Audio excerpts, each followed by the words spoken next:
Titanic के निर्माण पर उस समय $7.5 मिलियन का खर्च आया था, जो आज के मानकों के अनुसार $400 मिलियन के बराबर है। लेकिन क्या आपने कभी सोचा है कि इतनी विशाल धनराशि के बावजूद क्या इस अद्भुत जहाज का अंत निश्चित था? जहाज ने अपने पहले 2 दिनों में बर्फ के कई चेतावनियों को अवहेलना किया और निरंतर अपनी तेज गति को बनाए रखा। लेकिन इस लापरवाही का क्या असर पड़ा? क्या यह एक बढ़ता हुआ संकट था?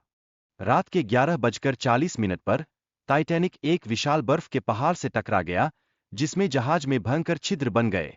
यह क्षण केवल एक टकराव नहीं था, बल्कि एक भयावह कहानी की शुरुआत थी। डूबने के पीछे 2 मुख्य सुरक्षा विशेषताएं थीं, जिनमें डबल बॉटम हुल और 16 जलरोधक कंपार्टमेंट शामिल थे। लेकिन क्या ये शक्तिशाली विशेषताएं जहाज को सुरक्षित रख पाने में असफल साबित हुईं? यह जानने के लिए हमें और गहराई में जाना होगा। कप्तान स्मिथ्स ने स्थिति की गंभीरता को पहचानते हुए बचाव के लिए संकेत भेजे। लेकिन इसके बावजूद पास के जहाजों से कोई प्रतिक्रिया नहीं आई। सिर्फ आरएमएस कारपथिया ही मदद के लिए दौड़ी। क्या यह सिर्फ अंधेरे की लकीर थी या कुछ और? जब टाइटैनिक बर्फ के पहाड़ से टकराया, तो कई यात्री इसे असंभव मानते रहे।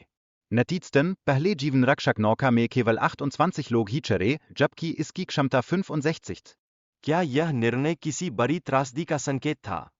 कैलिफोर्निया के कप्तान ने टाइटैनिक से आई रॉकेट्स की चेतावनी को नजरअंदाज किया। यह निर्णय निश्चित रूप से लोगों की जान को खतरे में डालने वाला साबित हुआ।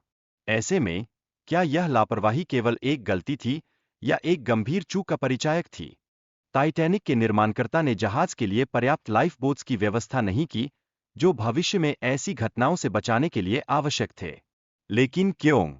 क्या यह आर्थिक या तकनीकी निर्णय था? इसके अलावा, टाइटैनिक के कप्तान ने सुरक्षा अभ्यास नहीं किए, जिससे चालक दल को आपात स्थिति में कार्रवाई करने में परेशानी हुई। यह एक महत्वपूर्ण गलती थी। आखिरकार, क्या हम ऐसे प्रश्नों का उत्तर जान पाएंगे जो इस त्रासदी की गहराइयों में छिपे हैं?